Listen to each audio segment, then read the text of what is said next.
का संकल्प भी दृढ़ होना चाहिए। देखो, कभी भी कैसे किसी ने भी कल्पना नहीं की थी कि हमको इधर कुछ ऐसी जमीन मिले और राजा जी खुद हमको जमीन दे। मगर पहला 2.5 एकड़ जमीन मिली। हम सामने से नहीं गए हैं। राजा महाराजों के सामने कुछ मांगना नहीं होता और उचित नहीं है। भगवान में श्रद्धा रखकर हम बैठे तो 2.5 एकड़ से उसका दिल में हुआ कि नहीं 5 एकड़ दो, और 5 एकड़ में से उसको हुआ कि नहीं 13.5 एकड़ दो, और फिर ऐसा हुआ कि इधर तो सब हिंदू लोग पूरे दुनिया में से आएंगे तो इधर 13.5 एकड़ का पार्किंग भी दो। अभी 27 एकड़ इधर ये जमीन राजा महाराजा ने हमको दी है। वो चमत्कार नहीं है तो क्या है? मगर उससे उठकर भी मैं आपको चमत्कार बताना चाहता हूं। कितनी प्रताप वाली ये जमीन है। तो देखो, जब ये जमीन पर सब सोचते थे कि इधर मंदिर कैसा होगा, जमीन का जियोफिजिकल सर्वे करना होता है ना।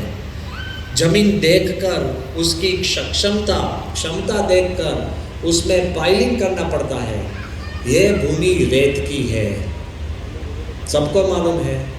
और ये भूमि में जब रेत है तब पाइलिंग करना पड़ता है 100 feet, 200 feet, 300 feet, because it is desert. All experts told us that you will have to do piling and it will have to be deep. देखो क्या हुआ, जब इस जमीन का जियोफिजिकल सर्वे करने की शुरुआत की, सब जगह रेत है, मगर जहां मंदिर आने वाला है वहां सिर्फ 3 फीट के नीचे बड़ी एक पत्थर की शिला निकली। तो ये चमत्कार नहीं है तो क्या है? क्या हम रखने के लिए गए थे? भगवान ने रखी थी। और बड़े बड़े एक्सपर्ट्स ने हमको बताया कि ये आपका जो मंदिर होने वाला है ये कितना स्थिर रहेगा। तो जैसे कोई हाथी हो, हाथी की पीठ पर एक कबूतर पिजन बैठा हो, इसका कोई भार हाथी को लगता नहीं हो, वैसा पत्थर ये भूमि के नीचे है, ऐसा आपका मंदिर बैठेगा।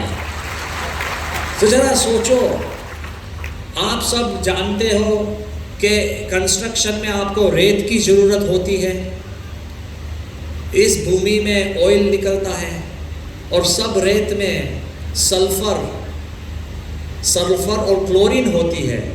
सल्फर और क्लोरीन वाली रेत हम कंस्ट्रक्शन में यूज नहीं कर सकते हैं।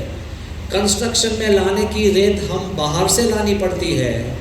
मगर जब ये भूमि पर रेत का हमने परीक्षण किया तो पहली बार ऐसा निकला कि पूरी रेत सल्फर फ्री और क्लोरीन फ्री है। यही रेत से यह मंदिर का काम होने वाला है। देखो, गुरु हरि महंत स्वामी महाराज ने और गुरु हरि प्रमुख स्वामी महाराज, उनका प्रताप कैसा है। 1997 में शारजाह के डेजर्ट में प्रमुख स्वामी महाराज, जिनकी मूर्ति इधर है, उन्होंने एक शुभ संकल्प किया था। हम 5-6 संत थे और संकल्प किया था, जब भी वातावरण और समय अनुकूल नहीं था 1997 में, उन्होंने सिर्फ संकल्प किया कि हम प्रार्थना करते हैं कि एक दिन आबू धाबी में मंदिर हो। वो मंदिर कैसा हो, दोनों देश, दोनों संस्कृति, धर्म और अलग अलग लोग को एकता से जुड़े ऐसा मंदिर हो। किसी कल्पने में भी नहीं था कि ऐसा मंदिर होगा। आप सब वो मंदिर के साक्षी बने हैं। सिर्फ साक्षी नहीं, आज ऐसा दिन है, आप सब एक ब्रिक लेकर ये मंदिर में भागीदार बनने वाले आज सब आए हैं। तो हम आप सब के लिए प्रार्थना करते हैं। गुरु हरि महंत स्वामी महाराज पर आप सब के लिए प्रार्थना करते हैं, हर एक दिशा से आपकी रक्षा हो, आपका स्वास्थ्य की रक्षा हो, आपका माँ बाप की रक्षा हो, आपके परिवार भारत में है और कहाँ भी है उनकी रक्षा हो। आपके बीवी बच्चे जिसको पढ़ाई करनी है तो बड़ी अच्छी तरह से पढ़ाई की भी सानुकूलता हो जाए। आप जहाँ काम करते हो वहाँ ईमानदारी से काम करो और आपको जो न्यायिक है वो आप सबको मिले, और आप जो कंपनी में काम करते हो इसकी भी बढ़ती हो, जिससे हम सब सुखी हो। मैं आप सबको बात बताना चाहता हूँ, जो जो आपके दिल में संकल्प हो, जो जो आपके दिल में कुछ छोटी सी भी परेशानी हो, ये सब ये भूमि पर रख के जाओ। मैं आपको बताता हूँ, भगवान में शुद्ध और श्रद्धा से प्रार्थना करने से आप कल्पना करेंगे उससे भी ज़्यादा आपको आज मिलने वाला है। आप सबके लिए हम प्रार्थना करते हैं, आप आए हैं तो भगवान में श्रद्धा रखकर हम आगे बढ़े। एक छोटा सा दृष्टांत देकर मैं बात मेरी पूरी करता हूँ। कैसा दृष्टांत? एक दफ़े एक छोटा सा लड़का एक दुकान में जाता है, शॉप में। रोज़ स्कूल में से निकलता है, दुकान में जाता है। दुकान में सब स्वीट्स होती है ना खाने के लिए, वो मिठाई। तो दुकान में छोटी छोटी डिफरेंट प्लेसेस में स्वीट्स होती है, चॉकलेट्स और समथिंग। फिर ये लड़का छोटा बच्चा वो देखता है और चले जाता है, रोज़ जाता है और चले जाता है। एक दफ़े दुकानदार को ऐसा इच्छा हुई कि ये लड़का रोज़ आता है, हमको मालूम है उसको कुछ चाहता है, उसको कुछ इच्छा है, वो कुछ चाहता है। तो दुकानदार बड़े दिल से नज़दीक आए और छोटा बालक को और बच्चा को बोला कि बेटा, जिस जार में जो कुछ स्वीट्स है तब आप अपना हाथ अंदर रख कर ले लो, पूरा हाथ भर कर ले लो। फिर भी ये दुकानदार ने बताया फिर भी वो बच्चा ने बताया कि नहीं साहब आप दो। दुकानदार ने बताया अरे आप ले लो। फिर भी उन्होंने बताया कि नहीं साहब आप दो। दुकानदार को आश्चर्य लगा कि मैं ये बच्चा को बताता हूँ कि आपके हाथ अंदर डालकर जितनी स्वीट्स आपको मिले वो ले लो, तो वो हमको क्यों बार बार बता कि नहीं साहब आप दो आप दो। फिर उन बच्चे ने उनको पूछा कि भाई बच्चा कि क्यों आप हमको बताया कि आप हमको दो। तो बच्चे ने क्या बताया मालूम है कि साहब आपके हाथ मेरे से बड़े हैं।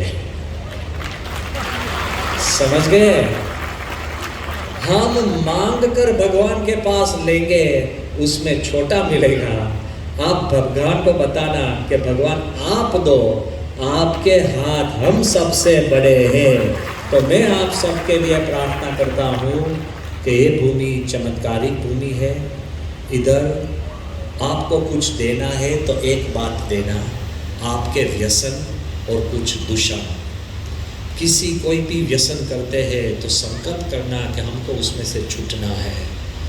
किसी को कोई छोटा मोटा दूषण है तो संकल्प करना मैं ये मेरी आदत से छूटूं, और भगवान आपको गारंटी देंगे कि हमेशा आपकी रक्षा, आपके परिवार की रक्षा और हमारे सबकी मित्रता की रक्षा। एक बार साफ समझ लेना, ये मंदिर आप सबका है, हमारा है। ये मंदिर आपका घर है। इधर बड़े बड़े मॉल में हम जाते हैं, वहाँ हमको सानुकूल नहीं लगता। जाकर देखते हैं कोई कुछ खरीदी नहीं सकता, दूसरे की देखकर हमको अंतर में परेशानी होती है। ये भगवान का स्थान है, ये सब कुछ आपका है। आप जो संकल्प करेंगे उससे बढ़कर आपको मिलने वाला है। तो फिर से आप इधर आइए, हमारे लिए आप हमारे मेहमान हो। आप कोई वर्कर नहीं हो, आप मेहमान हो। जब जब अब इधर मैं आपके साथ को भी विनती करूँगा, जब जब ऐसा बड़ा भगवान का कार्यक्रम होगा, अब आप सबको निमंत्रण देते रहेंगे। जब सेवा का अवसर होगा तो आप सब भी सेवा में खभे खभा मिलाकर हमारे साथ जुड़ते रहना। ये आपका मंदिर है, आपके लिए है और सबके लिए है। स्वामी नारायण भगवान की जय। BAPS स्वामीनारायण मंदिर महोत्सव की, BAPS हिंदू मंदिर महोत्सव की, BAPS हिंदू मंदिर महोत्सव की।